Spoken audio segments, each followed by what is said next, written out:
This is your sign to start making your own immunity shots at home. It takes about 5 minutes, costs a couple of dollars, and the ingredients are known to reduce inflammation, boost immunity, and aid digestion. Freshly squeeze 2 lemons. I leave the seeds in during the blending process because lemon seeds are rich in antioxidants.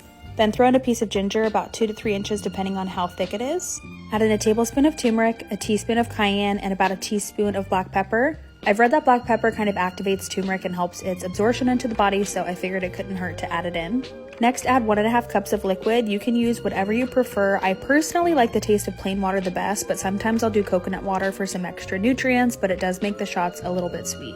Blend everything together, and then you're going to fit a fine strainer over a bowl. I know these are called like sieves or sieves. I know I'm butchering the way you pronounce it, but just put the mixture through it and then push the sides to get any additional liquid out. You can throw the whole batch in a mason jar, but I like to transfer it to something with a pour spout. I have these little juice jars from Amazon, and this recipe fills up 8 perfectly. Just make sure if you do use these, you stir the mixture between each pour. They are listed in my Amazon storefront. Not necessary, but I think they're super cute.